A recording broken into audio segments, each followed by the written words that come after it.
পিকলুর সমস্ত চালকে পিছিয়ে ফেলে মার দিল অনিশা। হ্যালো বন্ধুরা, পুরো ভিডিওটা টেনে দেখবেন না। ভিডিওটা ভালো লাগলে একটা লাইক করবেন। হেমন্ত পরিবারে হঠাৎই শম্পাকে কাজের লোক দেখে তখনই কিন্তু সন্দেহ হতে থাকে অনিশা। আর তারপরে অনিশা কিন্তু নিজেকেই এই শম্পা নামের মেয়েটা কোথা থেকে এলো এবং সে মুখ কেন লুকিয়ে রেখেছে, এটা কিন্তু তার সন্দেহ হতে থাকে। আর তারপরে সে মনে মনে ঠিক করে শম্পার খোঁজ তো আমায় নিতেই হবে। আর তারপরে সব থেকে বড় কথা হলো যে দুনি এত তাড়াতাড়ি কি করে ওরা আপন হয়ে গেল। দুনি ওকে ছাড়া তো কিছু ভাবতেই পারছে না। মাত্র ওইটুকু বাচ্চা মেয়ে তার মাকে হারিয়েছে, কিন্তু একবারও তার মায়ের নাম করছে না এবং তাকে শম্পার কাছে সে সবসময় থাকছে এবং শম্পাকে পেলে যেন সব থেকে বেশি খুশি। পিকলু তো তাকে ফোন করতে থাকে এবং ফোন করে বারবারই সে টাকার কথা বলতে থাকে। তখন কিন্তু অনিশার মনে মনে সন্দেহ হয় যে এই শম্পার খোঁজের সাথে সাথে আমাকে এই পিকলুর ব্যাপারটাও ভালোভাবে বুঝে নিতে হবে এবং পিকলুকে রাস্তা থেকে সরিয়ে ফেলবো। তার আগে কিন্তু আমাকে সবটা জেনে নিতে হবে যে এই শম্পাকে। যখন দুনিকে নিয়ে স্টোর রুমে রোজ আসে এবং তারপরেই দুনিকে নিয়ে ঘুম পাড়াতে থাকে, আদর করতে থাকে, এটা কিন্তু সমস্ত পরিবারে লুকিয়ে থাকে। রাতের মধ্যেই কিন্তু অনিশা এইদিকে শম্পার দিকে চোখ রাখতে থাকে। আর যখনই দেখে যে রানী বেঁচে আছে এবং এটা দেখার পর তখনই কিন্তু অবাক হয়ে যায় অনিশা।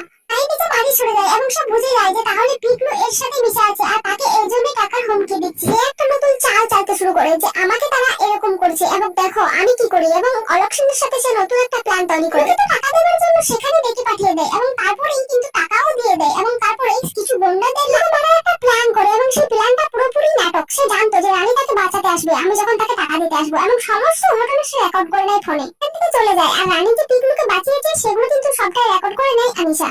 অনিশা আর রানী কিন্তু কোনো কিছু বুঝতে পারে না। তারা ভাবে যে অনিশা কোনো কিছু জানে না এবং অনিশাকে তারা নতুন চাল দেওয়ার জন্য একটা ভিডিও রেকর্ডিং করে, কিন্তু তার আগে সেটা অনিশা জানতে পেরে যায়। রানী এমন একটা পিকলুর সাথে মিলে চাল করবে যেটাতে আমাকে ধরার জন্য এইসব করছে। অনিশা প্ল্যানটা এমন ভাবে সাজায় যে যদিও রানী আর পিকলু সবকিছু ও দুর্জয়কে বলে দেয়, তার আগে আমাকে নতুন একটা প্ল্যান করতে হবে। এবং অনিশা বেঁচে থাকতে থেকে আড়াল থেকে লুকিয়ে রাখে, তখনই কিন্তু সে একটা প্ল্যান তৈরি করে ফেলে।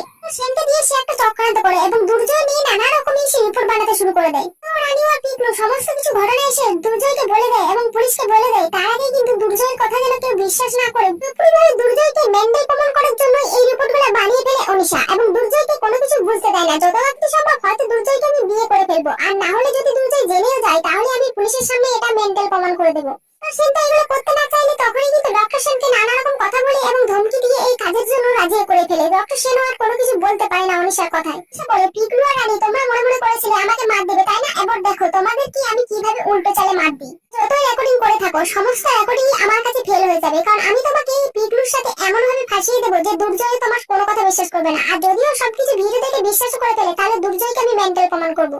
এই রানী ও পিকলুর সমস্ত ভিডিও যেগুলো রেকর্ডিং করেছে সেগুলোই চুরি করে প্ল্যান করতে থাকে অনিশা। বন্ধুরা, তোমাদের কি মনে হয় রানী এবারেও হেরে যাবে আর অনিশা জিতে যাবে নিজের চালে? তা হ্যালো বন্ধুরা, যদি এমনটা হয়ে থাকে তা আপনাদের কেমন লাগবে তা কমেন্ট করে জানাবেন। আর চ্যানেলে নতুন